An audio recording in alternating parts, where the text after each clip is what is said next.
DJ decide that they're into like Hawaiian shirts now? That's like a big thing I've been noticing. I just don't get like no marketing whatsoever for Israel. How did that happen? Like, it's just like it's so. Oh my God. It's Miami. It's shittier fucking Miami. It's Miami minus like Latino people, which makes Miami somewhat redeemable. You know what I mean? Yeah, Miami with like less interesting looking stuff, like no like great restaurants, no jet skis. I started with the pogroms that took place. The awful pogroms. The awful pogroms that we condemn. You know, we're no, I don't want to watch this one. Incidents of racism have been racist football club in the world. Not Beitar Jerusalem. There's one specifically on the Maccabi one. I want that one. It's so annoying. Look, I'm not speaking for you. Like, I don't want to get you in trouble.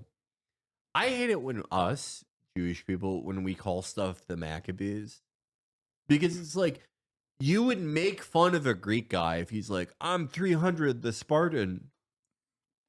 It's the same thing. It's the same. If there was an MMA fighter whose his nickname was 300, his name was Mike the 300 Hayes, and that's the same thing. He's like, I'm the gay pedophile. yeah. What's up? I'm Mike the gay pedophile. It's such a it's just as stupid to be like, I remember one time Matt Christman got into an argument with a guy who was like, I'm a Bundist. And it's like, you're about 100 years too late there, pal. Yeah. Like, okay. Okay. So let's get to it. Massive pogrom occurred. We kind of briefly alluded to it. Not with the severity that this story deserves, of course. However, Sky News originally reported it as such. Let's take a look. Israeli football fans attacked in Amsterdam. Amsterdam left at least 5 people injured and dozens have been arrested. But what happened? Supporters of Israeli football club Maccabi Tel Aviv arrived in Amsterdam ahead of their UEFA Europa League match against Amsterdam club Ajax. On Wednesday, social media videos verified by Sky News show Maccabi Tel Aviv fans tearing down Palestinian flags from outside of homes. Struggling with that Other flag. social media videos appeared to show residents chasing Maccabi Tel Aviv fans. On Thursday, just before the game, Trump! Yes! You're in Holland. You're in the fucking Netherlands. He's in fucking Amsterdam as an Israeli supporter of the Maccabi Football Club, ripping a Trump flag, dude. That's incredible. Dude, international Heil Hitler solidarity. It reminds me of how in Northern Ireland, they have their murals are like a settler colonial super league. Yeah, they'll have a mural where it's like the wrong side of every conflict. Yeah, they'll have a mural where it'll literally be like a Confederate soldier, a boar, an Israeli flag, like the Legion of Doom of bad guys. Amazing. Just before the game, crowds of Maccabi fans were filmed singing racist and anti-Arab songs. While a pro-Palestinian demonstration had been banned by the mayor over fears there would be clashes. Later that evening during the match, Israeli supporters appeared to disrupt the minute silence for Valencia flood victims with chants. I like that this is like objective news coverage. Yeah, this is like if you all don't things that happened. Yeah. Whistles. Somehow Sky News is more honest than New York Times. Yeah, just wait. So this was the original reporting on the matter. Fireworks. Maccabi fans were seen attacking locals as a police car can be seen driving by. People with Palestinian flags were seen marching on the streets. Maccabi supporters say they were beaten and attacked on the streets of the Dutch capital. Hold as L. Like, you can't. It's crazy how shameless you have to be to openly to openly be like, yeah, we did a bunch of racist stuff, and then they beat our fucking asses, dude. Yeah. Like, don't admit that. Just fucking just hang your head in shame. You know what I mean? Like, just leave quietly at that point. I have to say, they also had Mossad agents. Oh yeah, that's the other part. They had Mossad agents in tow. Bro, if you're a Mossad guy and you're getting your fucking ass beat by like a random 17-year-old Moroccan migrant living in Amsterdam, just, resign. There's nothing else you can do at that point. Resign. Dude, I feel like any English like soccer firm, that's what they call like the groups of hooligans, if they had SAS backup, they at least would fight everyone to a fucking draw, right? Yeah. Like, what is even the point of Mossad? Yeah, it's also reservists too. It's like IDF guys who are like on vacation and Mossad agents, and they're just getting their shit packed up. I mean, we've kind of seen the fighting capacity of Golani Brigade. They love hanging out in windows. It's just like, yeah, no, they're just demonstrably bad at any sort of like symmetrical conflict. Yeah. If it's not women and children, they're like, I don't know. There's not much I can do. I've not trained on this. They're gonna try to get like clearance for every time the Maccabees play abroad. They're gonna be like, you need to let us fly like 20 F-16s for close air support above our shitty soccer fans. Yeah, that's what happened. They just didn't have air cover over Amsterdam. Yeah.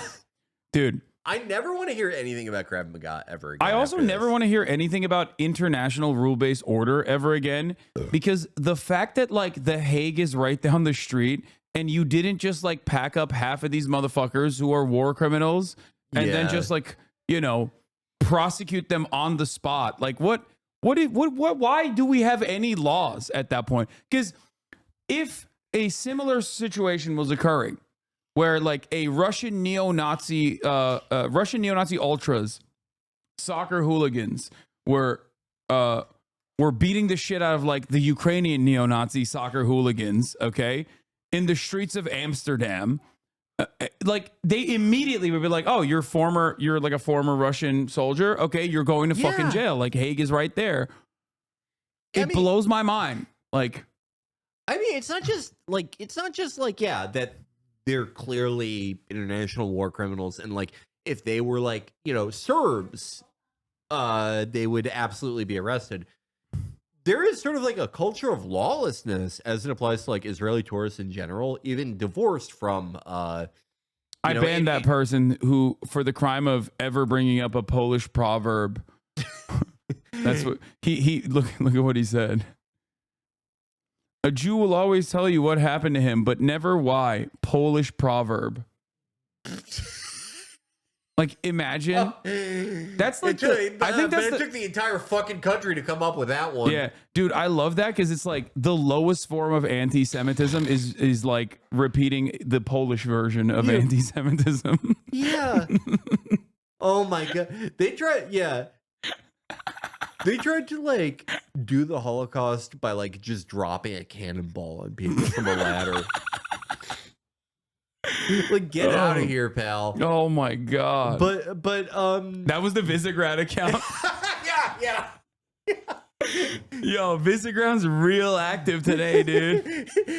His friend who pushes the generator is working really hard. It's gonna be really hard now because he has no idea how to make a new account. Yeah. He's like, this was the account that my father was using too. He doesn't even get Poland's computer until next week. Yeah, too. You're done, son. But like the like culture of lawlessness with Israeli tourists, at least in like broadly like NATO affiliated states, like the broad West as we talk about it. This reminded me, people were posting about this too. Do you remember that horrible fucking case in Cyprus where these Israeli tourists, like 6 of them, like committed they committed sexual assault against a Cypriot woman, and they were arrested, but Cypriot authorities like arrested her or detained her, didn't officially arrest her, but like detained her and like deprived her of sleep and like coerced her into recanting so the Israelis could go back home. That's insane. And of course, when the Israelis got back, they were welcomed as heroes. They were chanting. Oh, I remember that. Yeah. Yes, I remember the story because like it was written. Of course, it was like written critically by Israeli media, where they were like, controversial reception for 12 gang rapist Israeli tourists or something. Yeah, like it was the craziest. It was the absolute fucking wait. What the fuck? Oh, this is the Harris campaign. Does anyone have the thing? Does anyone have the article? It was one of the most insane. Israelis accused of raping British tourists go to trial in Cyprus, but no, that's not it. It's like when they came back. Ended up they like. Oh yeah, here. Some in Israel uneasy with heroes welcomed for teens cleared of gang rape. Heroes welcome. Like, Jesus fucking Christ. It's just like they, This is from this is from Times of Israel, for the record. Just understand that this is not like an anti-Semitic newspaper or some shit that is like making up this this story. This is from Times of Israel, Times of Israel's own reporting. In the arrivals hall, the teens, all wearing white yarmulkes, loudly celebrated their release by opening champagne bottles, chanting "Am Israel Chai," along with "The Brit is a whore." Don't say anything. Anyway, let's don't say anything that's gonna get me the ban, please. No. There was another case of like an Israeli doing like a hit and run in America. Oh, dude, the Kahanist? Yeah. Yes. No, not the Kahanist. Literally, Kahan's cousin. Yeah. It's fucking crazy. Like that happened this year, chat. Like for the most part, an English guy can't just like kill someone and be like, our countries are friends. Yeah. Like if you're an English guy, you still like would probably go to jail for that. It's fucking crazy. It's crazy. Yeah. Like you can't look at that stuff and be like, oh well, every country has a fucking lobby. It's like this is a unique lobby.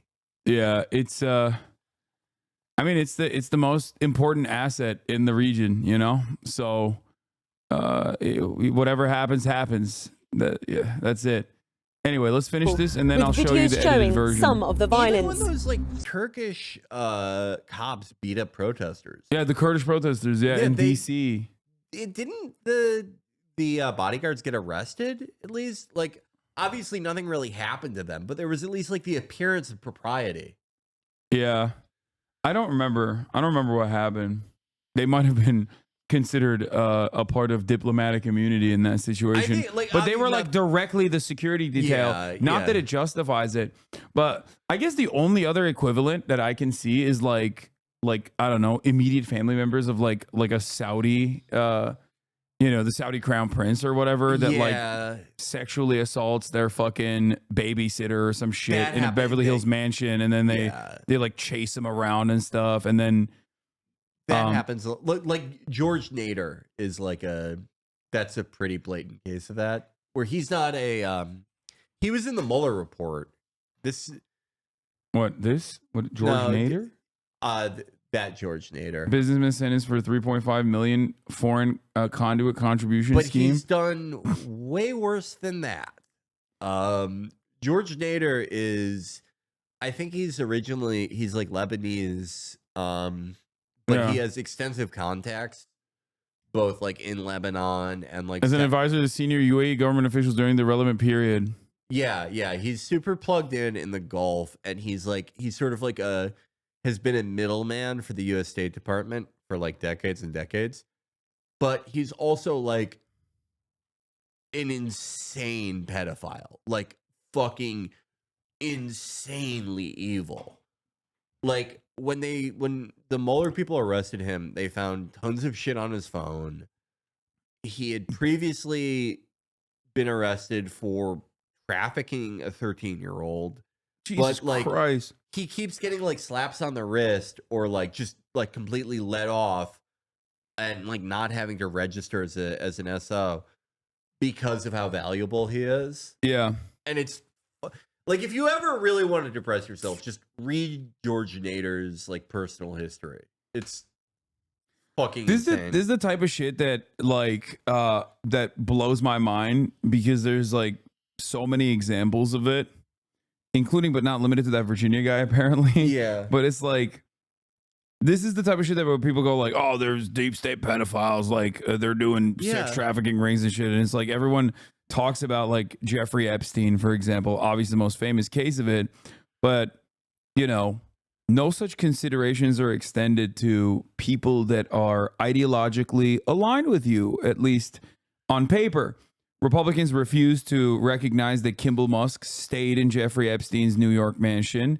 They don't give a fuck that, you know, even Elon Musk had connections to Jeffrey Epstein.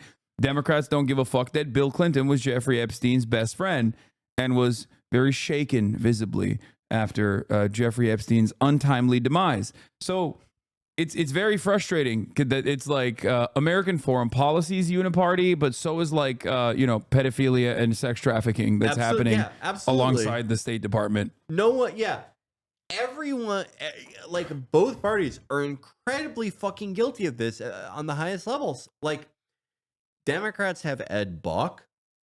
They have like Jeffrey Epstein, even though like there are also a few Republicans, though I like on balance, probably more Democrats involved in that. But yeah, Republicans have George Nader. They have Lawrence E. King. They're just, everyone has endless amounts of these fucking creeps. The Nader case is just like, it's so rare that you get to see it all laid out for you in such stark terms. Dennis Hastert for the Republicans, obviously. He's like, we say Diddy crash, but Dennis Hastert's like an Olympic level pedophile. Yeah. Like, it's kind of crazy. He's the most prolific pedophile in Congress still, and also holds another record, longest running House Speaker. Yeah. They're even like, for the Republican Party. There's also like, you know, there are a ton of pedophiles, but there are also like a lot of like guys who have committed rape and just they're fine. Yeah. Who is that one Israeli ambassador to the UN? Do you remember who I'm talking about? Well, not like Gilad Erdan. It was not him. Ago. He's like, my favorite. Not Gilad. No, I'm gonna have to delete him from Spotify. No, no. Israeli ambassador. Yeah, no. Dennis Hastert is not alleged. He was 100%. No, he was guilty. He was super guilty. As a matter of fact, the running theory is that they let him be the Speaker of the House specifically because they knew that about him, so then they could control him basically.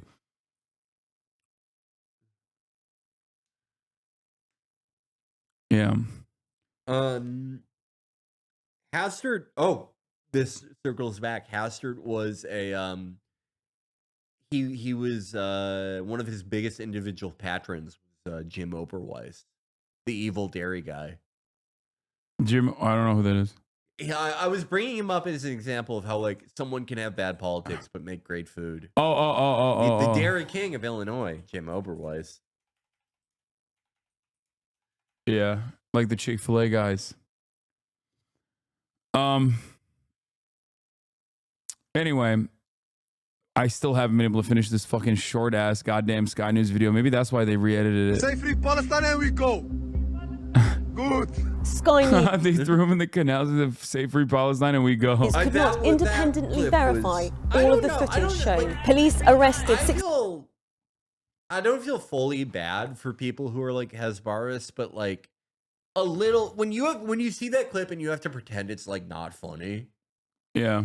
Like you lose something as a human.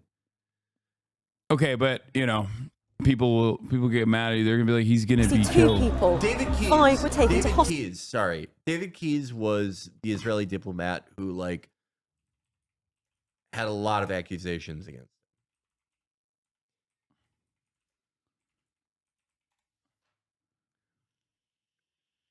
One day after Keys posted his official tweet, Netanyahu spokesman, anonymous complaint of sexual assault against Keys was reported in Israeli media. The Jerusalem Post reported at the time that the complaint came from an anti-Israel activist who was denied entry into Israel in 2014. But he still had to resign. This guy, he's sort of like seems like maybe it wasn't an anti-Israel activist. He's like an Elon Levy type. Yeah, David Keys was a disgrace to women for years. Who let him get away with it? Yeah. Yeah, there were a lot of accusations. So that's the short and sweet of it. They arrested 62 people. They made it illegal to fucking protest. Since being discharged. Israeli far-right ultras are notorious for their racism and physical violence. Dutch, Israeli and British leaders denounced the attacks as anti-Semitic. It is crazy and even how Netanyahu has the Hitler haircut now. Yeah, I think it's got to be like a flex, right? Yeah, like he's like, come on, point it out. Yeah, point it out, bitch. He's gonna grow the mustache next. You're like, come on, point it out if you can. I'm taking it back. Yeah. This is my favorite mustache that I used to grow when I was a child in Philadelphia. This is like when Kanye wore that jacket with the Confederate flag. This is the same thing. I'm taking it back. Referred to it as a pogrom. But their statements failed to mention the assaults by the Israeli hooligans. Scathing. Yeah. Which is crazy because it's like objective news coverage. Yeah. Which is shocking from Sky News. Hooligans against Dutch. Shockingly anti-Semitic. It's like, what? It's insane because it's like you can't take any individual thing from there and be like, that wasn't fair. Like, it's all... So all you could do is just like whole cloth call it like anti-Semitic. And that works. Yeah, so basically, this was before what we know about anti-Semitic violence in Amsterdam. This is what they deleted and changed it to. Even the tweet accompanying the video has changed. It has explicitly shifted from mentioning anti-Arab slogans to removing the phrase anti-Arab and using anti-Semitism. Reuters had some choice words where they said anti-Israel slurs were used, whereas Israelis used anti-Arab slogans. Oh my. That was cool when they wrote it like that. Maccabi Tel Aviv fans tore down Palestinian flags and chanted racist anti-Arab slogans. The Israeli team supporters were attacked and fights took place in the streets. New tweet that came in after. Violence in Amsterdam. What we know so far. Police in Amsterdam arrested 62 people following violence in the city on Thursday night. The city's mayor, police force, UK Foreign Secretary David Lammy, and others condemned anti-Semitic violence. What's funny is like the New York Times did basically the opposite of this, where they came in heavy-handed and hot. And then they were like trying to edit it to make it like more moderate, basically, where their starting position was like, Judaism as a religion is under attack across the board in Amsterdam, alive and well. It's crystal knocked. And then they were like, okay, maybe there was some racist stuff that happened on the other side too. My bad. So it's cool that everyone is like ultimately still moderating, but They have also inserted the video right after the opening footage of Dutch Prime Minister condemning anti-Semitism. That was not in the original video, or it came in the end of the original video. In the new video, they also added an impact narrative, Vox Pops, but only from a Maccabi fan, not an Amsterdam resident. In it, he says the attacks reminded him of October 7th. Oh my God. As if it couldn't get any worse, the original report ends with the reporter saying that while politicians had called it a pogrom, their statement failed to mention the assaults by Israeli hooligans against Dutch citizens. This bit was deleted. They deleted that bit. And the re-edit of a previous video didn't meet Sky News' standards for balance and impartiality. They compared it to October 7th. They compared it to Crystal Knocked. Like, I don't know. Why not just compare it to like Babylonian captivity too? Yeah, it's just...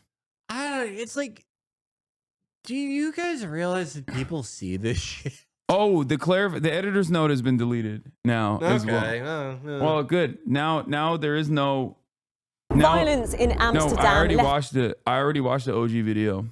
I watched the OG video. Danny. Israel evacuates citizens from Amsterdam after anti-Semitic attacks.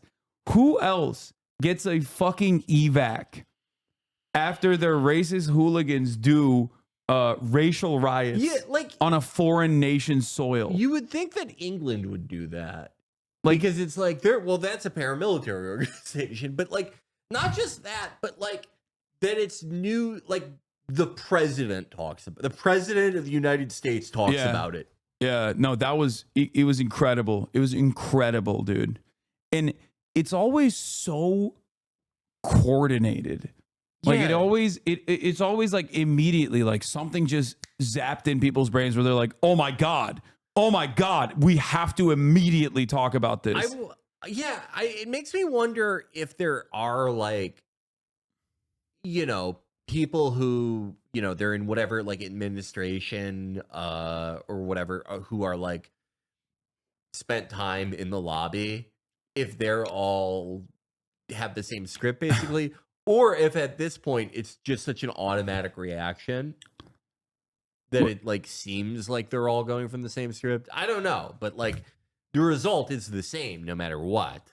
It's wild to me that at a time when there is a major crisis surrounding like media credibility, that all mainstream outlets in unison will run this like objectively untrue framing in a way that like maybe they can get away with it in America because like Americans don't understand hooliganism. Yeah. Like they have no framework for it. Like, yeah, sure, like our football fans will do like racist shit every now and then, but like it's not as like serialized as and a guarantee in the way that it is in like soccer fandom. But even then, it's like so obvious that on social media, you could just like see exactly what happened. And if you only read the fucking newspaper, you're like, oh wow, like the world is really fucking on fire. Like the level of anti-Semitism is really tuned up. And in some respects, it has. That is real. Like there is a very real aspect of like Israel's actions being tied to Judaism cynically that pisses people off and negatively primes them against like Jewish people as a whole because they think like, oh, all Jews, like they're too stupid. They're like, they're not. Well, I can't even say that they're too stupid because like the fuck are they supposed to see when everyone, both on the anti-Semitic side and also on the fucking like pro-Israel side, are saying Israel is monolithic and all Jews care about is Israel. So like, of course, people who are uninitiated and haven't read into it that trust mainstream news resources are probably going to fucking look at that and go like, yeah, I guess this is just like some Jewish shit. You know what I mean? And that's how you fucking create more anti-Semitic shit, anti-Semitic tendencies. Yeah. It is very interesting during the sort of like self-flagellation / reappraisal cycle that we've been seeing since really this entire week that like in the light of probably when all is said and done, the Harris campaign shedding probably about like 10 to 15 million votes from the Biden 2020 totals. After, I would say the now signature policy of the Biden administration, the one that everyone will remember him for, and the event that everyone will remember, the CHIPS Act, the CHIPS Act, AUKUS, IRA. The signature thing this administration was about, the signature sort of story. NATO, Ryan Ruth. Finlandization. The Finlandization of NATO, or the NATOization of Finland. Yeah.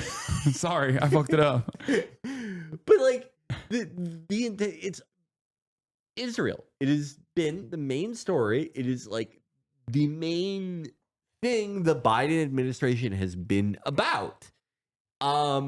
It is probably like the greatest gulf between like public opinion and where either party is at policy wise and where the news media is at.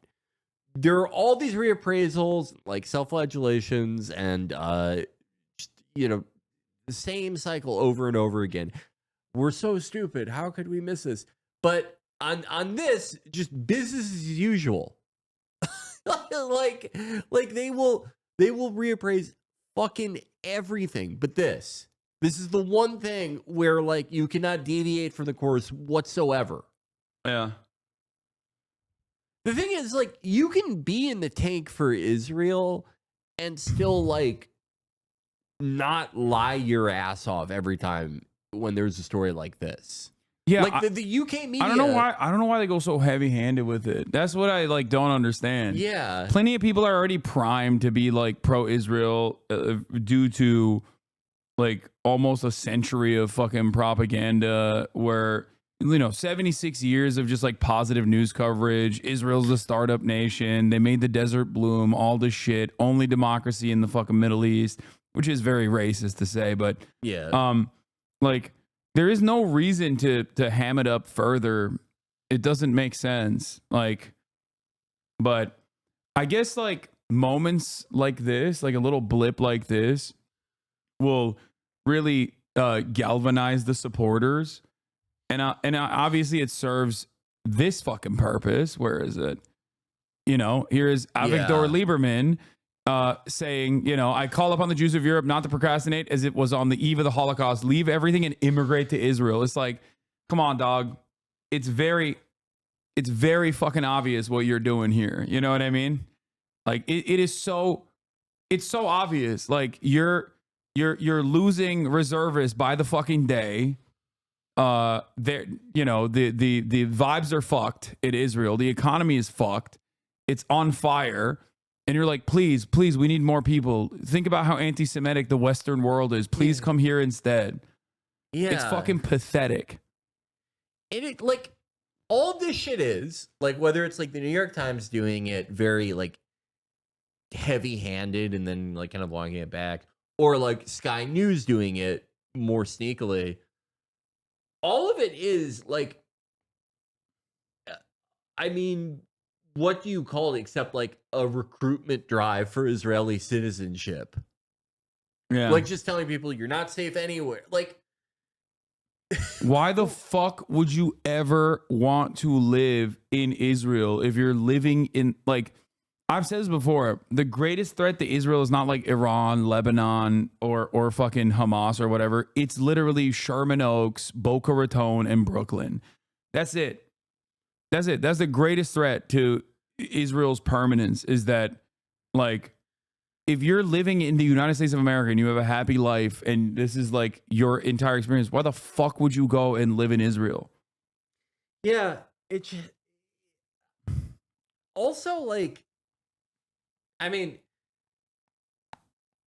like now that like, people can actually land ballistic missiles inside the confines of Israel. It's not just that they're like, people are staying put instead of going to Israel. They're actively losing, like, kind of like their highest earning and, most educated citizens. There is like a brutal brain drain going on right now. Part of that is because, like, they can no longer keep up the guarantee of, like, hey, we're going to beat up on the Gaza Strip every, like, couple of years, but that means they'll never come home to you. That they can no longer guarantee, like, clear skies over Tel Aviv also. That's part of it. But also, like, it also just, like, sucks to live there for reasons besides that. Like, the economy is, like, weirdly fragile. There is, like, pretty bad consumer inflation. And, like, if you're, like, kind of inner Bain, like, liberal-ish person, not even, like, a left liberal or anything, but just, like, the type of, like, cosmopolitan person who would have, like, a well-paying job, like, anywhere in the world, right? That is... living in Israel now is like living in the fucking villages. No, it's too much techno. Crazier. It's too much psytrance, dude. There's no fucking way. No way, no shot, dude. I'm not. You can't make me. I'm not doing that. Okay. It's like think about like being like a young person, someone who's like just starting out. Like maybe you just like got out of you got a post-secondary degree. How fun would it be to live in that fucking place as a 24-year-old? No, listen. Well, I mean, besides this is very cool. Go ahead. You wake up, you want to get your morning coffee Okay, at the fucking cafe down the street. This is blasting. You get your plate of corn Yeah. and your chocolate milk. And then you take a photo of it and you say, this is the greatest Israeli breakfast I've ever had. They want to kill us because this is so good. Okay, yeah. Okay, keep playing. No. Your friend texts you. It's a clip from Israel's #1 comedy show. 700,000 sketch they've done. About gay woke college students with blue hair. I am gay for Hamas. I'm going to anti-Semitism university. I go to gay college in America. I study in gay with a minor in condom. I'm gay for Hamas, and that is like being a cow for hamburger. It's not. You have not even been up for an hour, and this is how good your life is. This is the most anti-Semitic thing I've ever done. Is just play this much psytrance. Oh no! Israel's not a monolith. A lot of people live there. People there also like clown step, which is my favorite genre of music. Oh, here. Wait, what? Here's one of the hooligans. He's a techno DJ. No joke. Oh, come on.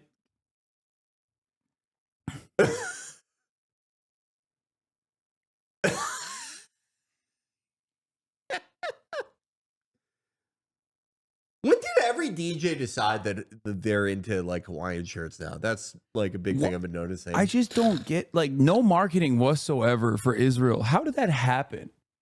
Like, it's just like, it's so, oh my God. It's Miami. It's shittier fucking Miami. It's Miami minus like Latino people, which makes Miami somewhat redeemable. You know what I mean? Yeah, Miami with like less interesting looking stuff, like no like great restaurants, no jet skis. Ay ay ay. Oh yeah, they're playing Besiktas, by the way, who has like one of the most notoriously violent hooligan cultures in Turkey. Where when I was growing up, they literally, I remember in the news, like Besiktas fans like killing one another over not being sufficiently pro Besiktas. Like there was an argument once in a fucking game where they're called çarşı. It's also like the marketplace. It means marketplace, but it's also like the marketplace in Besiktas, the area. And I used to go there to get all my, black market, my black market DVDs and video games, but like pirated, cracked copies. But yeah, they're supposed to play in Turkey, but apparently FIFA was like, nah, let's not do that. Let's go to a neutral territory. You know? They already moved to a neutral country. We'll probably be behind closed doors. This is anti-Semitism. This is anti-Semitism, the highest variety. No, you don't understand. The Maccabi Tel Aviv fans have a right to go to Turkey and like do a reverse pogrom first. And then if anybody defends themselves against that, then that is the real anti-Semitic action. It would like if like the same thing that happened like in Amsterdam happened to them there. You would see the greatest watermelon selling of all time by Erdogan. No, that such watermelons. That would genuinely be a problem because he's under a little bit of criticism, under a little bit of controversy right now because like, you know how he did this whole like we're not giving Israel any more like shipments or whatever, and then he just basically continued doing it, but of course, but changed the destination to the, I think like the West Bank or something. Yeah. So they kept sending shipments into Israel, but like made it seem like they were sending it to fucking Palestine instead. Is such amazing. He is the greatest watermelon seller of all time. Oh my God, this is a huge move. Who does Eric Adams support in Besiktas versus Maccabi? Oh my God. That's an amazing question. Because Besiktas is the fan club that he was a part of in America. And I don't know. He's gonna come out. Such a good question. He's gonna come out wearing like a hat that half Besiktas is like half Maccabi. Yeah, he's gonna have a fez that has like a Star of David popping out. It's like the Mets Yankees hat. Yeah. You know? He's yarmulke, no brim. Yeah. This is fucked up. Is there an Eric. occupied Golan Heights soccer team that he could be a fan of? Yeah. In any case, they did a medevac. Turn overseas now for the soldiers. latest on that horrific attack against Israeli soccer fans in Amsterdam. Attack. The local mayor saying they were targeted because they are Jewish. NBC's Megan Fitzgerald is in Amsterdam with more on all this morning. Megan, what more do we know? Well, guys, good morning to you. Look, we know that fans are back home in Israel following those emergency flights that took them from Amsterdam back home, following what officials are calling anti-Semitic events that we saw fill the streets here in Amsterdam over the last several days. It all came to a violent outburst Thursday night after a soccer match between Maccabi Tel Aviv and a local Dutch team. Video shows the moments Israeli fans were attacked as they poured into the streets of Amsterdam after the game. Fireworks being launched. For the record, just want to point out that like one of the biggest one of the very like viral pieces of footage that every news outlet is using was filmed by this local reporter photographer, and turns out this Dutch journalist is demanding an apology and the removal of her footage used by Bild, CNN, BBC World, Guardian, and New York Times in their reporting on the post-match clash between Maccabi Tel Aviv supporters and Amsterdam locals.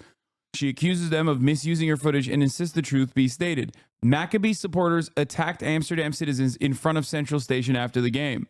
And what's crazy about it is that every single outlet presented it as like these immigrant Arabs that attacked Jews on the streets. So it was the exact fucking opposite of the reality that they were presenting. She says journalism is about finding the truth. It's time to show some respect to reality. That's your job. The only outlet she got an apology from was Tagesschau. And it's crazy. It's crazy that it's like they're just straight up fucking using footage of the Maccabi Tel Aviv fans beating the shit out of like random Dutch people, and everyone in the media is running as though it's the exact opposite. It probably people is on like scooters attacking fans who are running away. Balance that like we don't really have like consensus reality anymore, and that like conservatives are kind of right about like how legacy media, as they put it, is like contracting. And yeah, like again, in most cases you want there to be like an objectively shared sense of reality and like accounting of events. When I see stuff like this though, I do think like good. Like, okay, who gives a fuck then? Like all these places can go out of business for all I fucking care. I just think about like the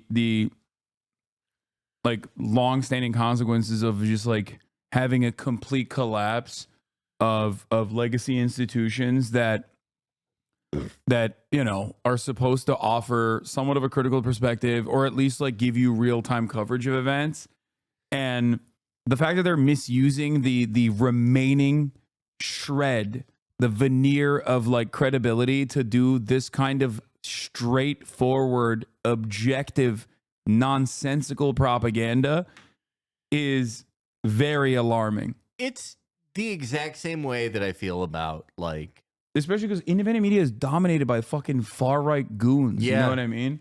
well, no, this is the exact same way I feel about like this last election or like 2016 for that matter, where no one has ever so richly deserved to lose. It's just kind of a shame who they happen to lose to. Yeah. And this probably like for the Jewish chatters in here, like your parents probably see this shit and lose their fucking minds over it too, because they're like, oh my God, it's the Holocaust happening again. Most Jewish people over 50 are like very far gone at this point. Like, it's rough out there. Like I've seen some horror stories. They literally called me today about it. Like it's hard. It's hard. You got a hard task ahead of you to fucking try to explain to them exactly what's going on. I mean, like, honestly, it may unfortunately like be one of those things that you kind of have to wait out. The long and the short of it, but do you like it doesn't go away? I mean, look at what like the Jeremy Corbyn effect in England. I think like made a lot of people more reactionary. Like there was polls conducted at the time saying like 80% of British Jews want to leave. That was different though, because like Jeremy Corbyn, I would say the more important campaign against him was like not like the anti-Semitism thing was bad, and it like it gave him, it occupied him his time and energy and the time and energy of his allies in like fighting their own party, and it was like a bullshit smear, obviously. But like the thing that was like okay.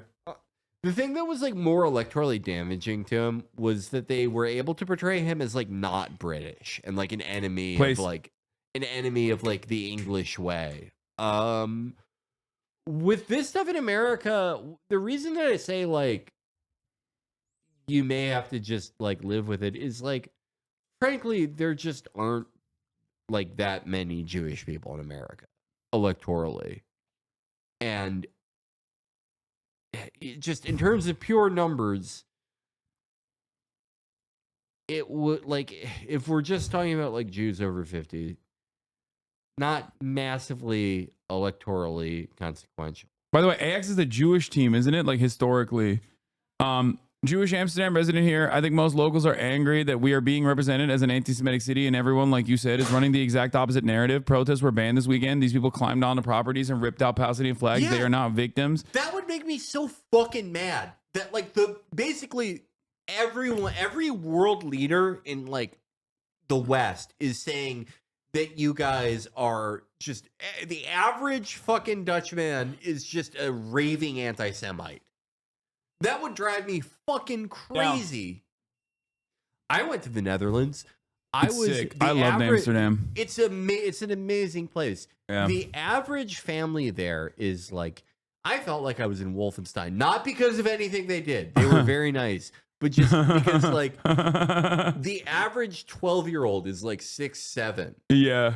I felt like I felt like the cockroach drawing a little bit, but I was treated fantastically, and I love, you guys have great museums. I am very upset on your behalf. Yeah. My mom lives in Italy. She called me because she said if I was okay. She's over 50, but our pro-Palestine movement, which I'm a part of, is like stuck. We're all anti-Semites and get beat up.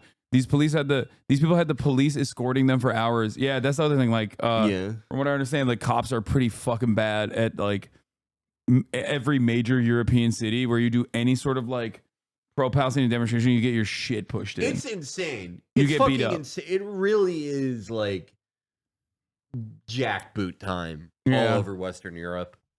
Yeah. Amsterdam police chief says tensions were already running high before the game on Thursday.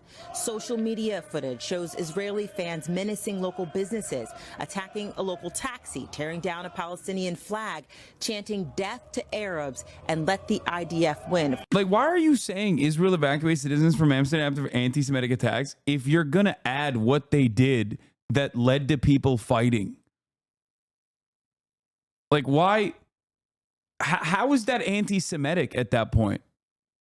Like, what is it? Like, is it impossible for someone who is Israeli to engage in like violent action and then receive retaliation?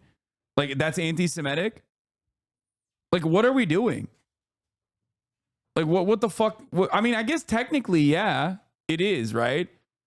Any matter of like resistance against Israel's genocide is inherently anti-Semitic.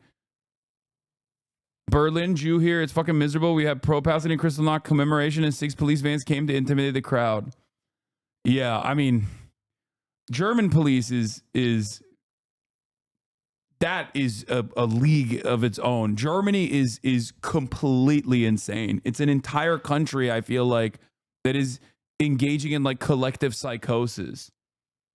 Crazy take. Can you elaborate? What do you mean crazy take? Can you elaborate? Soccer hooligans who are notoriously violent and reactionary, okay, of every variety. This is not special to Israel, for the record. And I said this yesterday, and I will repeat it again. It's not that unique. It's not unique to Israel at all to have a group of soccer hooligans engage in violent behavior, okay? Soccer hooligans doing soccer hooligan shit in a foreign nation and then getting beat up in a classic Euro-style soccer battle, okay? That happens weekly, mind you. Being presented as this like pogrom is insane to me. It's insane to me. The comparisons to Kristallnacht is insane to me. Anti-Semitism is anti-genocide. Can you elaborate? What do you mean? He missed your sarcasm about anti-Semitism? No, I said like resistance against Israel's genocide is considered anti-Semitic. I don't know if you knew this or not, but you know, I am the arch anti-Semite in the minds of many people who want to get me banned, despite me routinely fighting against anti-Semitism. As in the course of today, even I've covered this in my coverage of the story or other stories. As a matter of fact, I've actively been describing how anti-Zionism is separate from anti-Semitism and how Zionism is inherently anti-Semitic because it presents the actions of Israel and its demographic interests as its maintenance of an apartheid ethno-state as something that is inherent to all Jews, that all Jews are monolithic and they monolithically defend Israel. That is anti-Semitic. And that is precisely the reason why Nazis also say that. Anyway. Of course, a reference to the more than year-long war in Gaza. Now, tensions from the war are certainly helping to fuel the attacks that we are seeing in the streets. Many Israelis that we've been speaking to here on the ground say that they have left them fearful. And of course, this is reminding them of the painful past of Jews in Europe on the anniversary weekend of Kristallnacht. Now, we have been seeing, global condemnation from leaders. Dude, that is fucking... That's gross, man. That's fucking gross. That's gross. That's so fucking gross. What a disgusting, monstrous comparison. So fucking shameless. Holy shit. All across the world, including President Biden, who has called these attacks despicable. Yeah, like minimizing the Holocaust to defend a far-right, psychopathic, rabid football hooligan group doing hate crimes is an insane proposition. Nothing worse than what you've said. Please explain to me what I've said thus far that is as bad as this. And if you say that my comparisons of a 19-year-old in Yemen who has only known genocide, American-backed, Saudi-led genocide in his lifetime, being quite similar, but a unique experience to another person who has also experienced and written about their own personal experiences, wasn't actually writing to you, haha, forgot the reply. Okay, never mind.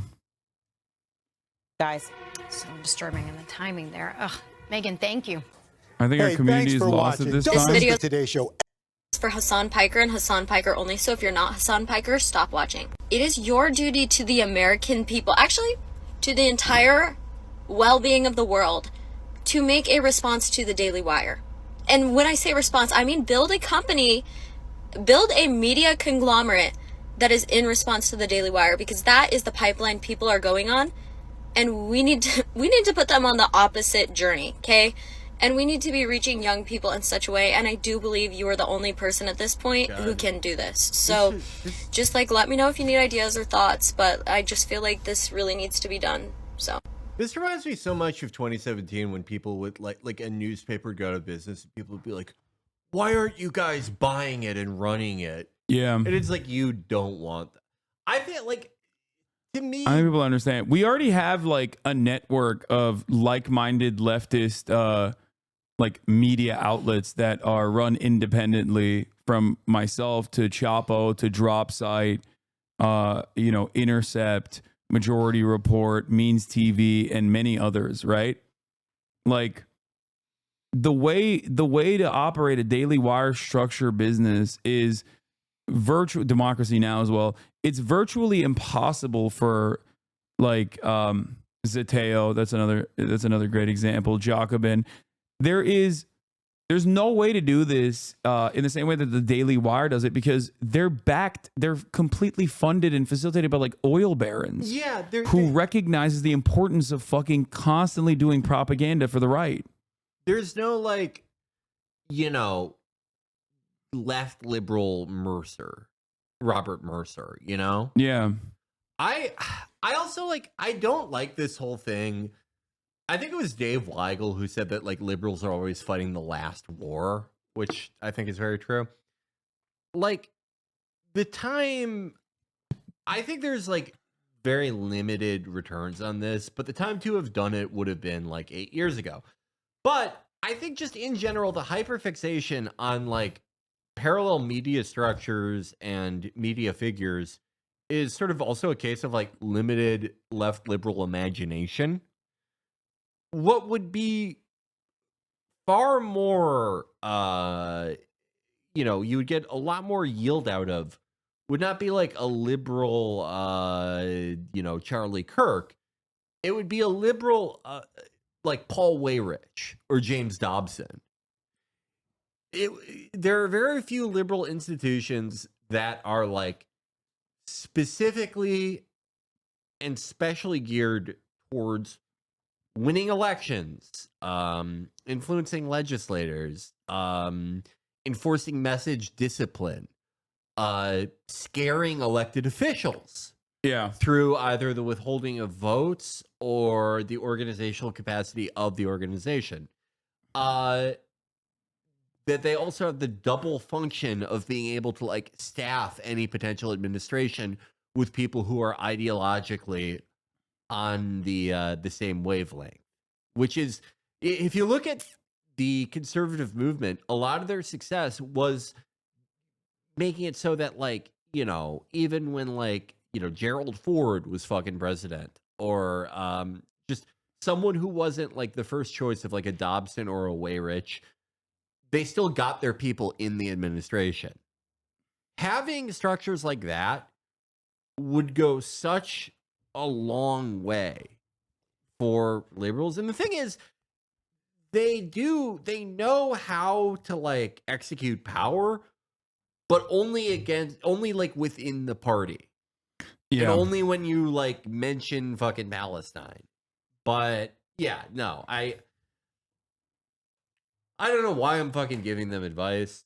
They know this. You can't flood the market with like a million pod johns and expect the same level of results, because like a lot of what like the independent Republican media ecosystem does is directly funded by the exact same billionaires that also fund, the likes of Fox News and all these other outlets and institutions.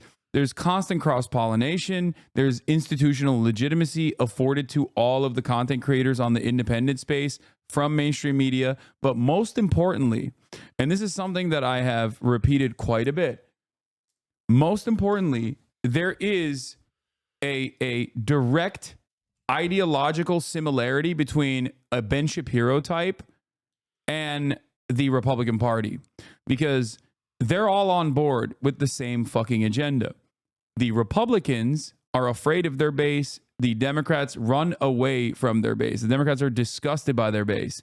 So a person like myself is not being represented in the party's establishment regardless. Now, there are some more progressive figureheads within the Democratic Party that I align with, but even then, there's plenty more room for, the things that I believe in. There is no like immediate There's no immediate ideological equivalent versus like Ben Shapiro is almost entirely aligned with the Republican Party down to every single point. So unless the Democratic Party changes its entire policy structure and moves away from third way neoliberalism, it's never going to be an equivalent. You're just going to flood the market with like a million Harry Hassans. Yeah. Which they have done. They've done that already. Yeah, they have a ton of those people. And like the thing is, for the Republican Party and their media structures, we talked about this before with how like Kamala Harris did not have like patter. She didn't have like signature issues or policies.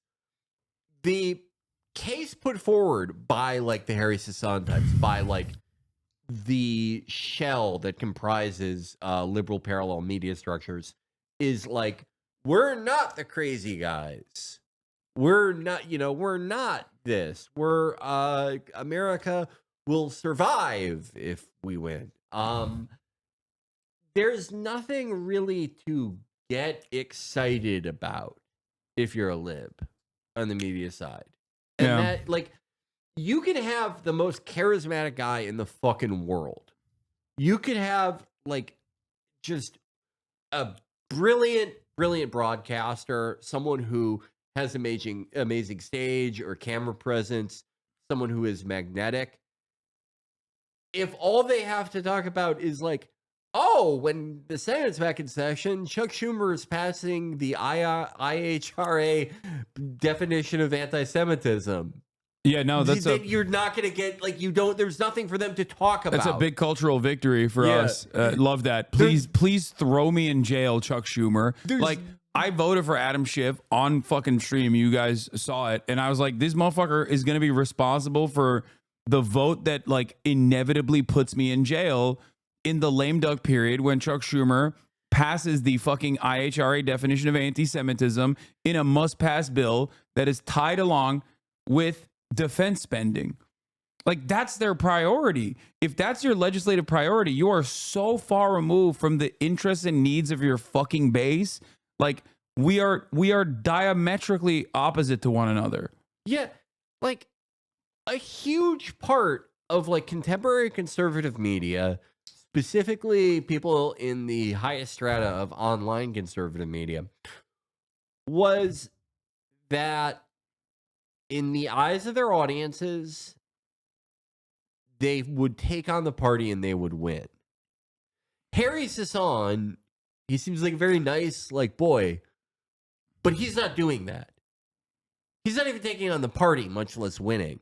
Yeah.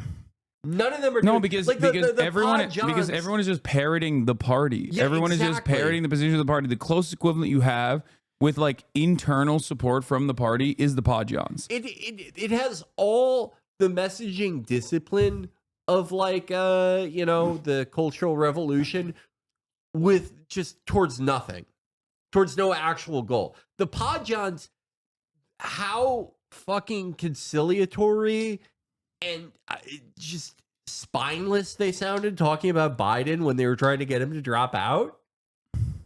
It's not like. And it turns out they had internal polling that showed that he was, like, getting wiped off the table with like 400 electoral college votes to Donald Trump. I'm sorry. How do you not tell people that? Like, yeah, you should save America unironically by fucking openly admitting that. Like, that would have been a saving America moment. If the moment that they saw that internal poll, they should have been like, this is utterly incomprehensible. Yeah. What the fuck are we doing? I think people have. I think the way people conceive about this stuff is, like, very short-sighted, and it betrays, like, a lack of understanding about just media in general, divorced from politics. And there are a lot of reasons that, like, you can't create, like, a fucking left lib Andrew Tate. You can have incredibly successful liberal cultural and media figures and products, but it's never going to be one-to-one. You're never going to create an exact liberal Tucker Carlson, but maybe you can create someone who, like, fulfills some of the important functions that, like, a prime Tucker Carlson did, which is, like, they attack the right enemies.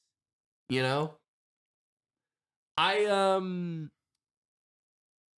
during the primary in 2020, someone who was at a one of the big streaming websites, I won't say who, was like trying to get me to ink a deal, like just me, an exclusive deal.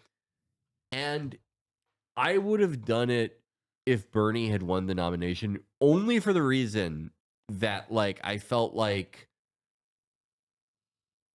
I could maybe fulfill that role as someone who can like attack his enemies in a way that like no one else, in a way that he certainly can't or wouldn't. But yeah, people just look at That's what I said too. Like I would be the top fucking regime pilled propaganda minister if the Democratic Party was like at the very least presenting like OG Swedish style social democracy as its like genuine vision.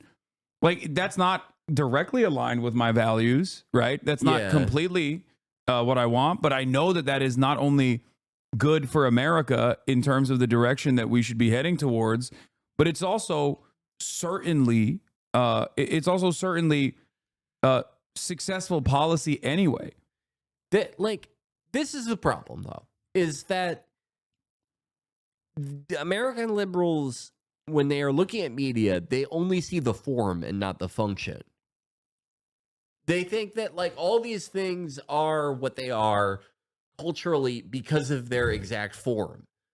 They see like, you know, Fresh and Fit having like 25 girls that they hate who they paid to be there. Yeah. And they're just screaming at them and they're like, oh, people must like this show because they're yelling at those women they hired.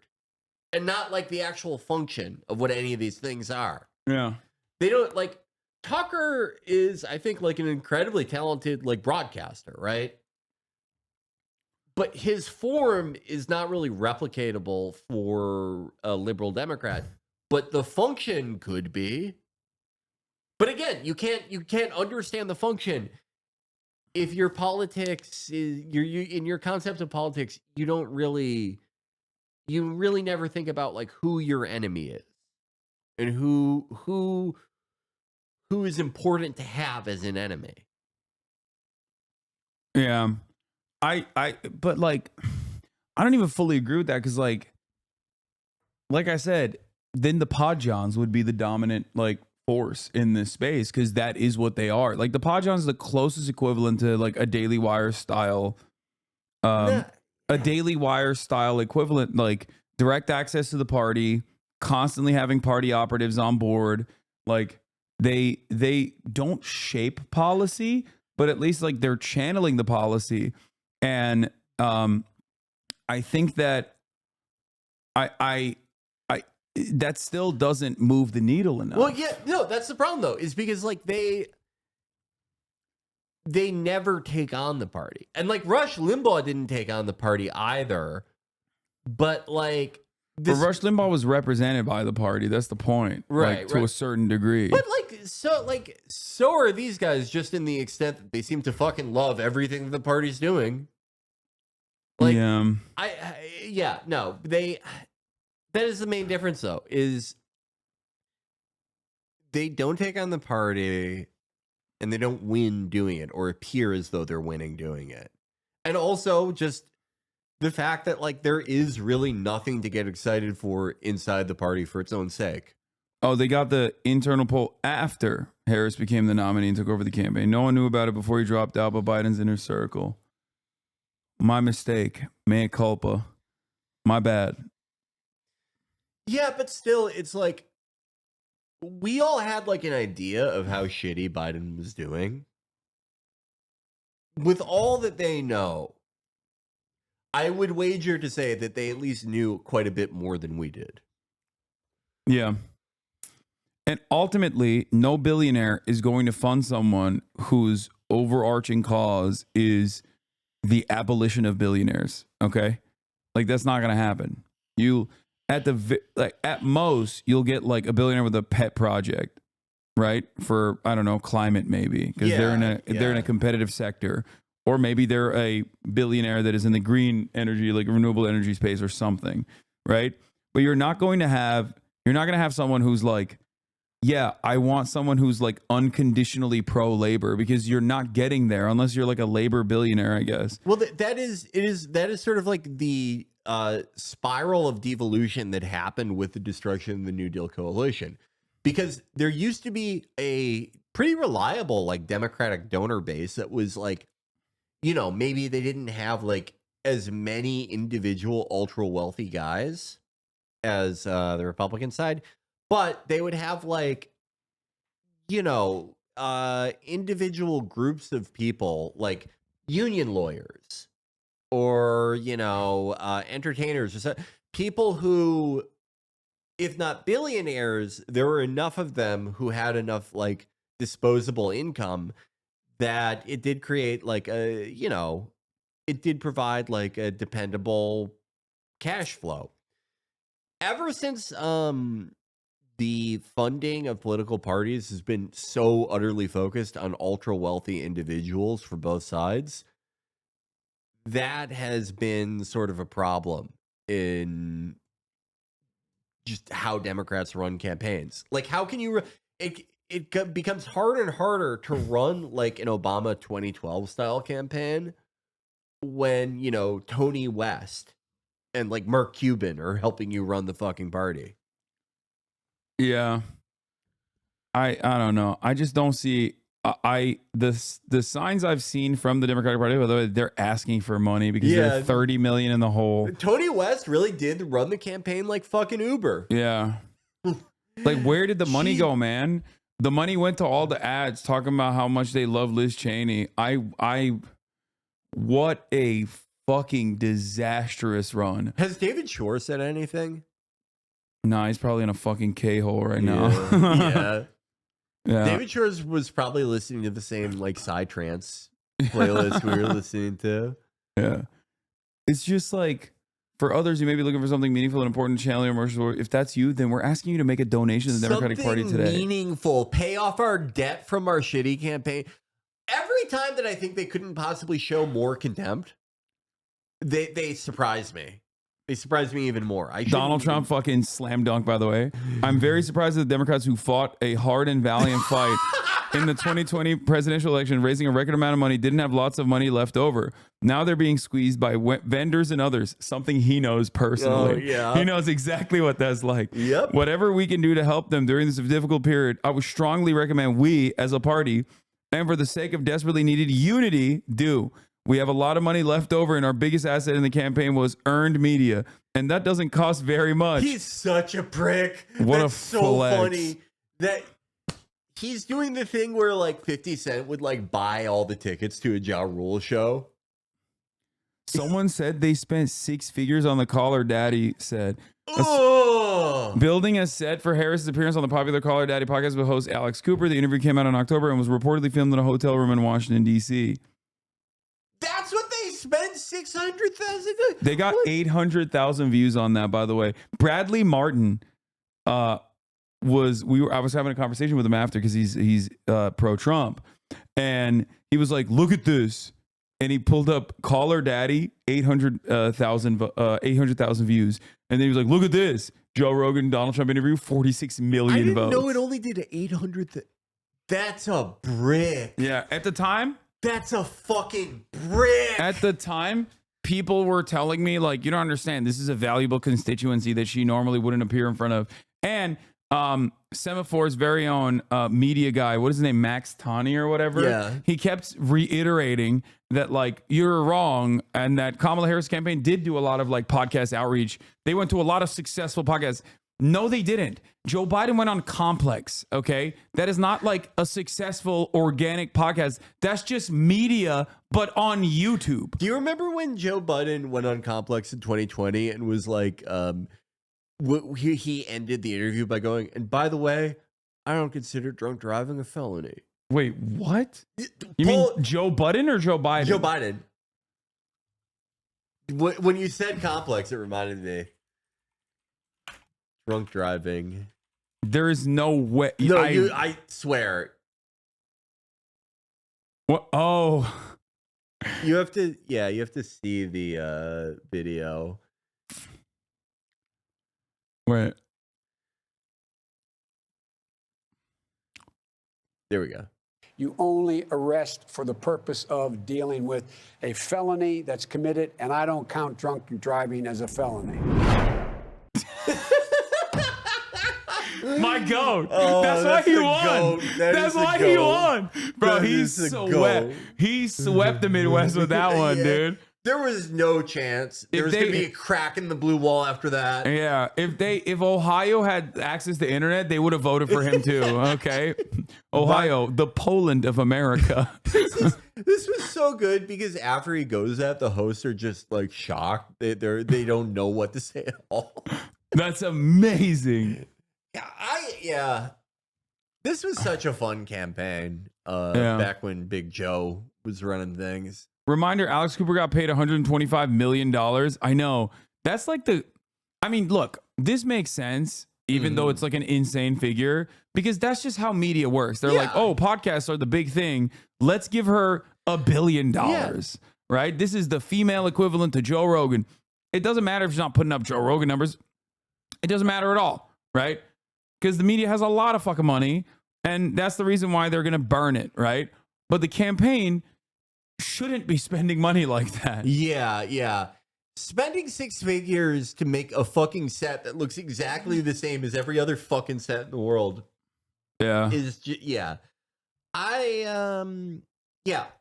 The main thing you need to understand about media is that all media is sort of like capital is allocated based on comps. And by comps, I mean, in this, like when they say, oh, call her daddy is like Joe Rogan for women. These are the only terms that media executives, those who dictate the flow of capital, these are the only terms that animate them. This is what we spend all of our money on. I'm sorry. This was so insulting. We got nothing left in the. So insulting. We got nothing left in the budget, guys. Hello, ladies on train.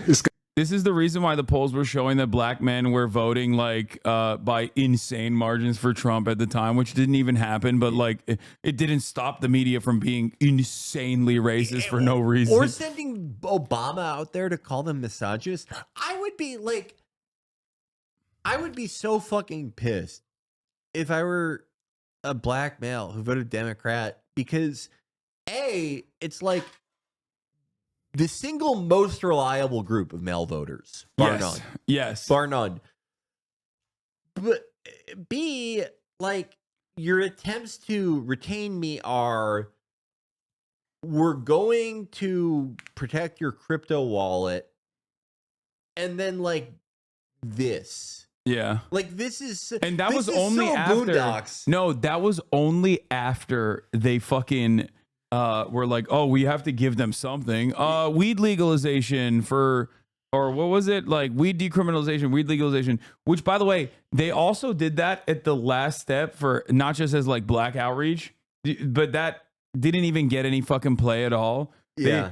Like it's crazy. That used to be the meta. That used to be the meme. Like, oh, just legalize weed and every state will go for you, was like the old adage. Yeah. And now even that has no motion. God damn. This was so fucking like, this is like literally treating black voters like children. Yeah. Like it's like going, hey, remember the video? You remember the pattern, right? Let's see what. Do and how much do you make? I work in finance, making 6 figures. How tall are you? 6'5". Do you have any plans to vote in November? Nah, not my thing.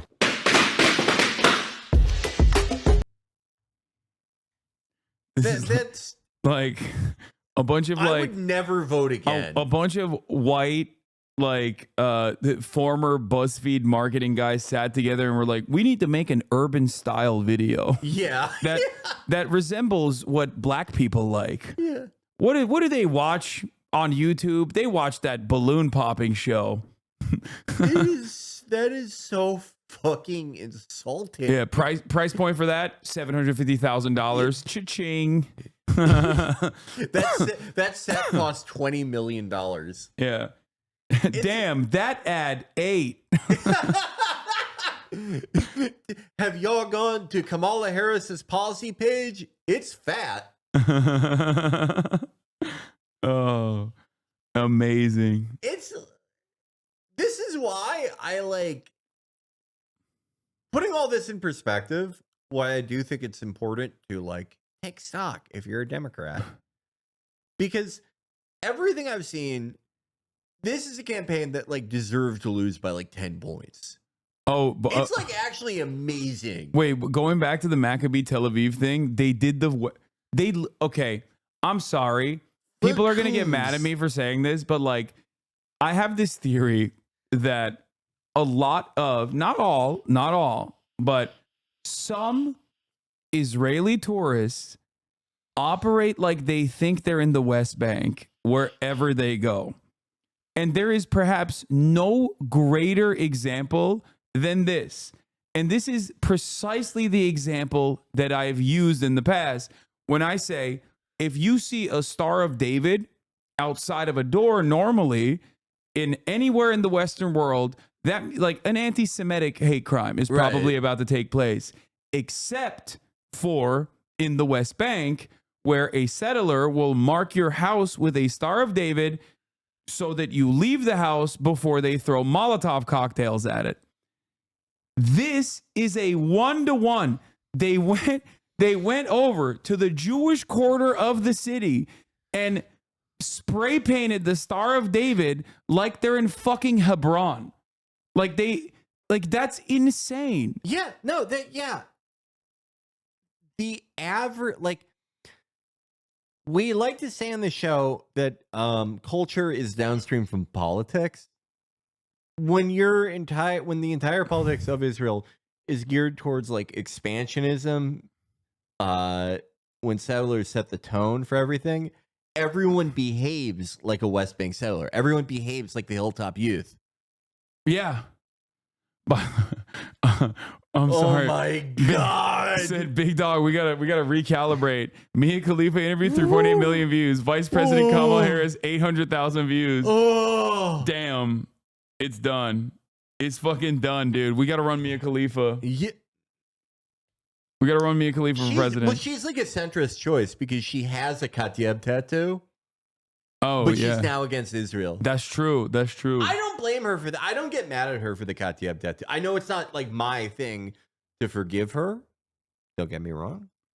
But I forgive anyone for anything that they did when they were like 18. I think it's mean to hold people, hold things like that against people, you know? She covered it up. She covered it up. She's not a Katyeb anymore. Yeah. Who cares? Israeli supporters of the football club Maccabi Haifa are seen attempting to burn the flags of Palestine and Netherlands while chanting, "Gaza is a cemetery at Teddy Stadium in Jerusalem." Come on, dude. You're gonna be sorry. I'm sorry. Nope, you said that. It's over. There's gonna be. Over. I found out the other day that he has apparently posted on his Instagram stories every single day, numerous times, about me, like various clips from the stream. And it was shocking. I did not know that that was what was going on. And since then, you know, I referred to it one time when he said, Defense Minister Yoav Gallant is a good guy. And then apologized for it and said, my bad. Me and my wife do not know anything about politics. We just kind of loosely pay attention. And he is a moderating voice in the war cabinet. Yeah. That's what he said. So he apologized. He said, mea culpa, my bad. And I think people were telling me that he then spent the rest of the video talking about how I love Hezbollah.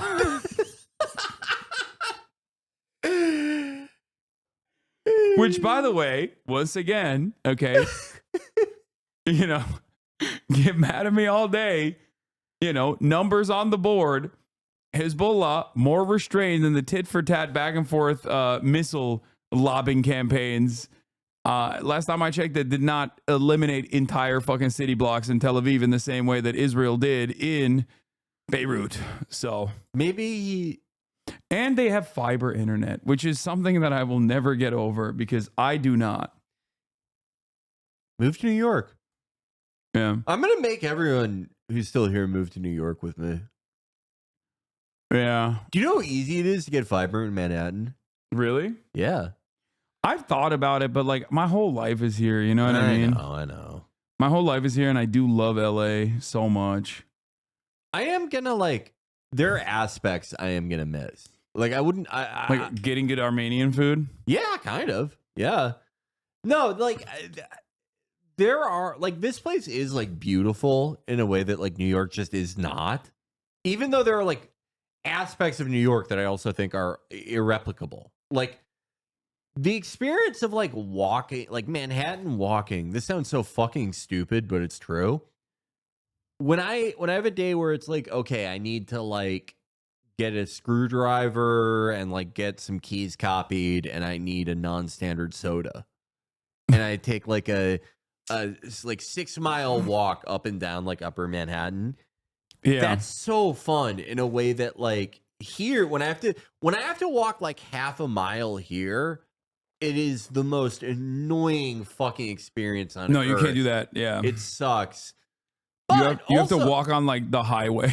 Yeah, I feel like it turns me into one of those guys who I would make fun of in Illinois who walks on the shoulder of the highway. Yeah. But it also not just the beauty, but I like the aspect of when you go to hang out with people here, you go to you go to a house. I think that's cool. I would rather go to a house or a beer garden type thing than a narrow ass New York bar. Yeah. So it's yeah. I feel like you sweat more in New York. You know what I mean? Because it's cold outside and then it's warm indoors and you can take the jacket off. I don't know why. A lot of my experience of being in New York is just there's too much sweating. I have the opposite thing. It's humid. I have the opposite thing. I sweat way more here for whatever reason. This is a dry heat out here. Yeah, I never sweat out here. I love it. I sweat so much here and not in New York, but I'll be here a lot regardless. I do. It's because you're fat. Shut the fuck up, Chatter. Chatter, I'm fucking 225 pounds, incredibly bitch. Lean. This is not the leanest I've been, but I'm close. I'm super close to the leanest I've ever been. What's the sweat ratio? I don't know. It's high. But dude, why are they burning the Netherlands flag?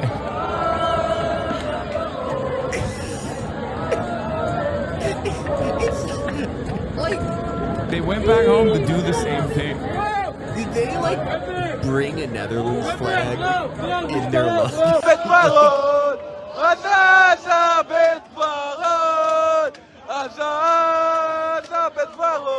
You have to be so fucked up to be a dentist and be yep, I'm like them. So stupid. It's like when Ben Shapiro pretends that he hates medicine. It's the same thing. It's you're not like that. Yeah. Come on. He's just trying to be the cool kids, fucking RFK Jr. Okay. Yeah. The last thing I want to show you from the Maccabi saga, okay? The Maccabi saga is this 15-year-old Dutch journalist who apparently is a center-right journalist in the Netherlands, or I mean, I don't know. I don't know how I feel about this. When someone says they're center right in Amsterdam, I'm yeah. What level of anti-Semitism are we working with here? That's what people were saying. But they're burning the Netherlands flag because of the ICC, The Hague. But yeah.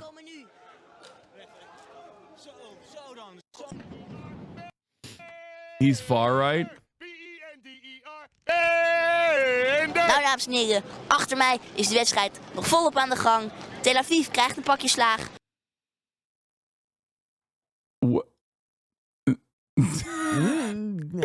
This language, bro. It's fine. This language, bro. Toch doet dat de sfeer niet ten goede. Ik ben benieuwd wat er gebeurt als ze nou eigenlijk naar buiten komen. Dus laten we een kijkje nemen. Wat een leuke, gezellige mensen. Ik ben op een noos. Ik blijf springen uitgekookt. Amsterdammer tot de dood. It goes hard. Leppen hooligans en die mannen maken geen jokes. Wedstrijd is afgelopen. Ajax heeft gewonnen. Iedereen. You know his racist ass loves the fucking, like, you know, refugee drill music that he's playing on his fucking... Oh my God, yeah. Because that is not a white guy that came up with that song. Let me tell you, okay? No. I don't know anything about fucking... I don't know anything about anything, okay? About the politics of this language that seems made up. I don't really understand it. But I can tell that it's not a white person singing that song, okay? En kom naar buiten gestormd. Het is afwachten wat er gaat gebeuren. Joden. We lopen. Okay, I very I'll quickly give you guys that one. I very quickly now understand what level of anti-Semitism this young child is running on. Wait, actually, did he say Ajax is the Jewish team? Kom naar Because it buiten is. gestormd. Het is afwachten wat er gaat gebeuren. Joden. Oh, never mind. Yeah, no. Ajax hooligans call themselves not Jews, super Jews, right? Oh, okay. Yeah. That's why it was the supporters that were saying that's it. not so bad. That's Never not mind. so I got bad. scared for a Yeah. second. Oh, yeah. I was about to No, say. Ajax is the Dutch team. No, I know, dude. It's the Dutch team in the fucking historic Jewish quarter of the town, which is why the team, the fans of the team call themselves the Jews. That's cute. Yeah. Or I think the super Jews or something, right? How do you say Jewish in Turkish? Yehudi. Which immediately sounds like a slur when you say it like that. Yeah. But They do that to Palestinians all the time because they think like if you just hear someone say like Yehudi, it's kind of like the same in a lot of languages. Yeah. Like it does sound bad. It's like that 30 Rock joke where Selma Hayek goes, "I'm Puerto Rican," and Alec Baldwin goes, "Don't call yourself that." And she's like, "What? No, I am Puerto Rican." And he's like, "Oh, it just sounds like so pejorative." Yeah. We lopen nu richting de Belmer Arena. En je merkt dat er wat jongeren over straat lopen. Die nogal onrustig tegen de politie doen. Dus ja, maar volgens mij, het is weer, ze schelden ze gewoon uit en dan rennen ze weer weg. Inmiddels wordt iedereen die onrustig is gewoon... His voice is crazy, bro. This kid is Dutch Kuno. Yeah. Kuno doesn't care. Kuno doesn't fucking care. Don't you think he's using he's like modifying his voice in editing? No, I think he's 12, I think. Weer weggestuurd. Stad verloopt rustig. Maar we gaan verder zoeken op Centraal Station. Kijk, alle sporen zijn verschillend afgezet. Zodat je dus niet elkaar tegenkomt als je niet op hetzelfde spoor. Minder ruzie. Alles voorkomen. Ook tussen de poortjes. En bij de NS staat gewoon een hond. Gewoon om even af te schrikken. In de metro zit de sfeer Oh, he's got a er. fuck the police slant going. I like this. I like it. Is this like a famous 12-year-old in the Netherlands? I mean, I feel like when you're in the Netherlands, like you don't have that many content creators. So like if you're like anyway, like if you're even a little bit famous, like everybody knows you. Yeah. It's like how many people live in the Netherlands? Like what, like 6 million, 7 million people? I don't fucking know. It's like being the host of Chapo in Brooklyn. Damn, it was saying 17 million. Damn. That's still a lot of people. That's surprising. Gelukkig wel in. Nu nog rijden tot Centraal Station.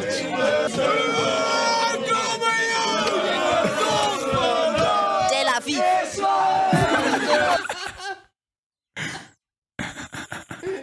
I see why this kid's so popular. This is very fun. This is giving mixed signals to people who are uninitiated about the background of the team. Yeah. It almost. Once again, I'm going to repeat. These are the fans of Ajax, which is known as the Jewish team, but also referred to as the Jewish team pejoratively by other soccer hooligans, but also referred to in a loving manner by the soccer hooligans who are fans of Ajax.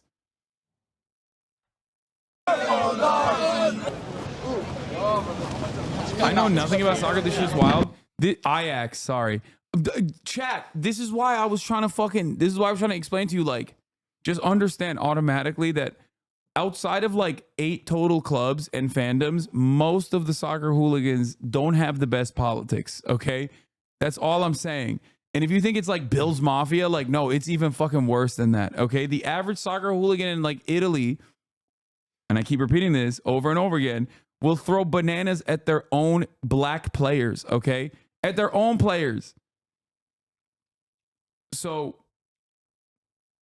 Of nog niet. Oh, we zijn net op Centraal en je merkt al eigenlijk dat de sfeer wat minder gezellig is.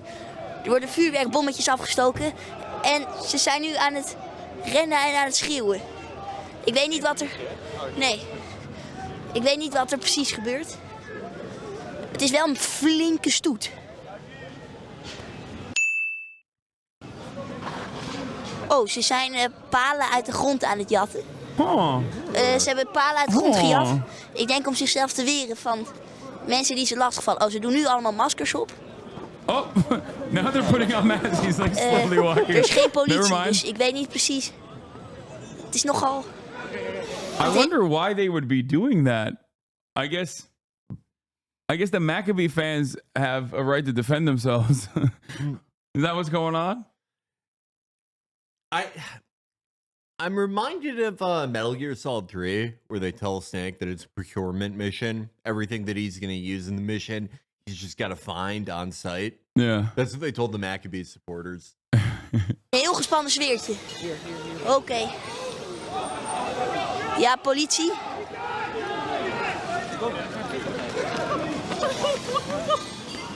Distressed Asian tourists. Ze gaan achter mensen aan. That's one weird thing about Veel politie. Europe. I guess this is more like an English thing. How like no, they do it all around Europe. Everyone's Asian. Yeah, and it's like technically they're right.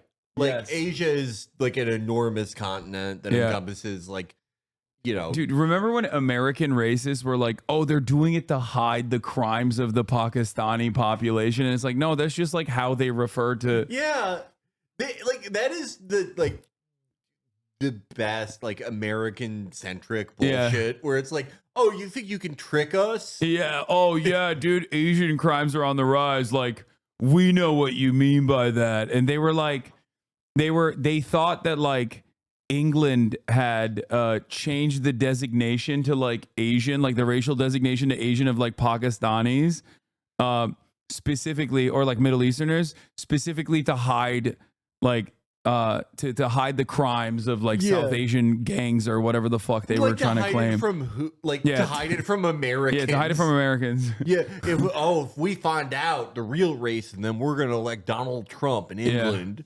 Yeah, that was really funny. Oké, het loopt helemaal uit de hand.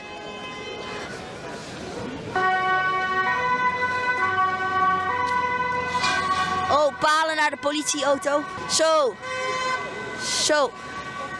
Ze zijn een beetje uit elkaar. Taxichauffeur reed ook expres doorheen. Ze hadden van die bouwvakkerspalen uit de grond gehaald. En die op andere mensen gegooid en op die politiebussen. That kind of goes against the narrative that I was seeing on mainstream news. What? Oh well. They do have a right to defend themselves against police vans, to be fair. We zijn weer eens, zoals altijd, de enige media die er is. Politie vlucht hem een soort van, of rijdt. Hij keert terug, alleen hij is in zijn eentje. Je hebt wel... De groep is hier. Hij heeft duidelijk meer versterking nodig, want dit gaat anders niks worden. English, but like funny. Guttural. Yeah. Groep hier. Er staan 2 busjes.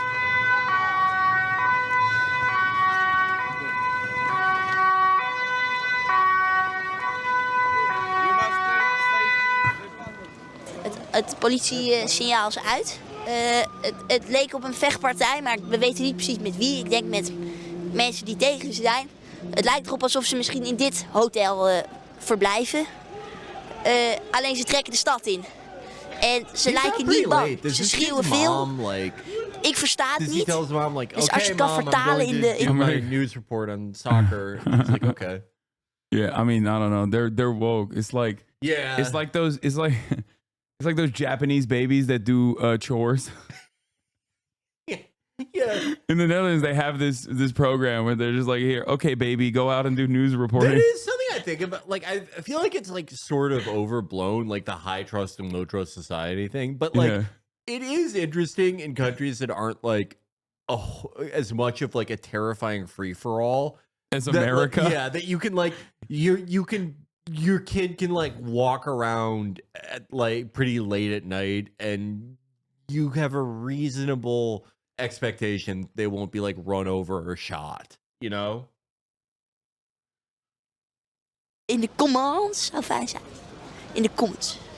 Sir, what's happening? I don't know. You don't know? No. You went to the game? Yeah. What do you think is gonna happen? Because yesterday they destroyed some things in Amsterdam. I just stay away to don't involve the violence. Okay. So you're not a hooligan? No, I just struck an eyelash. Okay. Okay. Enjoy your night. Thank you very Thank you very much. Ze trekken nu echt het centrum in. Dus ik ben benieuwd wat hiervan terechtkomt. Het ziet er nog steeds niet gezellig uit. Ze hebben ook nog maar twee busjes. Het lijkt er echt op alsof de politie eigenlijk... It's crazy that like when the Maccabi Tel Aviv hooligans are fucking roaming the streets, like ripping Palestinian flags off and shit, there's only 2 police vans. But God forbid you do a pro-Palestine rally in the city center where they will like bulldoze your fucking encampment.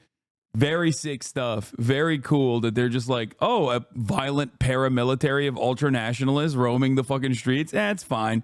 It is insane. It would be anti-Semitic not to do, you know, the normal police work in this, to do normal police work in this situation. Niks doet. Niet eens, dus niet eens een waarschuwing. Ze rijden gewoon mee. En ja, dan wil ik, dan ja, op een gegeven moment dan gaat er wat kapot en dan kunnen ze nog niks doen. Maar misschien rijden ze mee in de hoop dat er meer versterking is. Volgens mij, al die taxis, dat was dus gisteravond ook, die zijn niet zo blij met de actie. Dus die zijn nu met z'n allen aan het toeteren en dan hoogstwaarschijnlijk komt daar weer ruzie van. This is like Zoals je kan horen. This is adorable, but he's also like a very good reporter. Kijk. Veel. Oh, ze jatten allemaal pallets uit elkaar.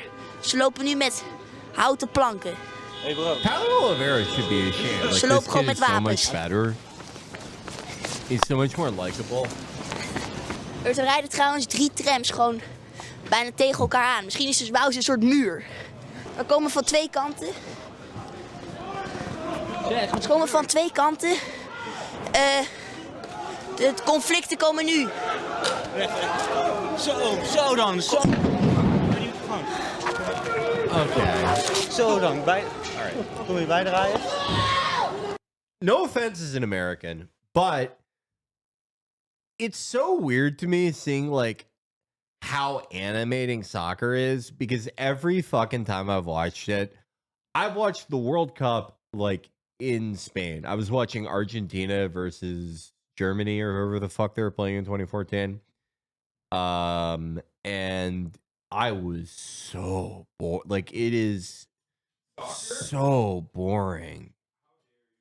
I don't understand. And but it inspires so much, like, so much just anger and passion. And I get being a fan of it, even though it's not for me. I don't get how you're like, I like this. This game is so exciting. I'm going to join like a club of people who like beat up other people. My life is going to be traveling from country to country, beating up people who also watch fucking soccer. Maybe, I don't know. I don't understand it. I disavow everything that Felix Biederman said on this broadcast. No, these opinions are only my own. These are only my opinions. I would never disrespect the great sport of football. I don't. Thank God I wasn't here when he was saying those Zo things. hé. Zo. I'm about to get Oké, fucking ze hebben... Omega We dogs. kwamen terug. Ze zijn zeg maar die twee groepen. Eén groep kwam vanaf daar. Toen zijn ze met z'n allen daarheen geropen. Met stokken gegooid. Nu wordt er met vuurwerk gegooid. Dat was wel even schrikken. Neem is Timmy Poel Schroeder. Schroeder. Je merkt wel, ze zijn nog niet klaar. Dit gaat nog wel even door. Oeh. Zo, ik moest ook net stoppen met filmen. Ze zeiden, voor je eigen veiligheid zet nu je mic uit. Maar ze zijn niet blij. Gaat hier geladen persoon uit de stad komt op een afgestroomd. Did I do it right? Maccabi again. Put the camera, put away the camera. Maar ze zijn niet blij.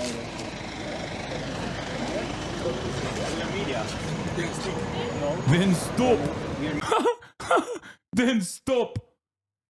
Dude, you are not in Hebron. You are not in the West Bank. What the fuck are you saying? Stop. That's like, what do you... He's just like terrorizing a child with a camera, dude. I don't think he understands. This kid, okay, is not only a child, but also a media child, a member of the media and a child. That's like, I mean, that's catnip, baby. You don't understand the situation you've put yourself in, okay? That's double jeopardy. That's a double-double.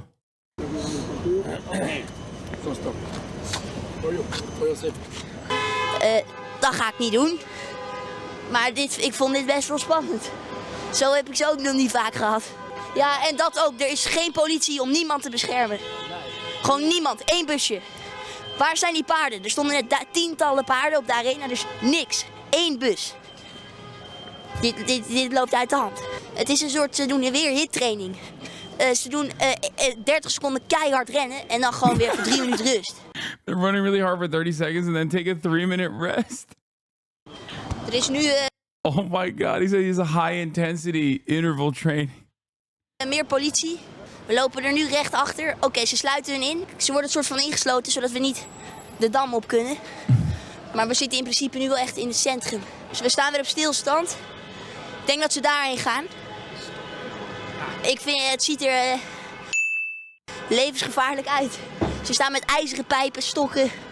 Alle harde dingen die op knuppels lijken hebben ze op straat gevonden. Lopen ze... I have to show you the funniest thing of all time. Have you seen this? I really hope you haven't seen this and this is the first time you're seeing it. This is the new UN ambassador. Danny Dannon? Yeah.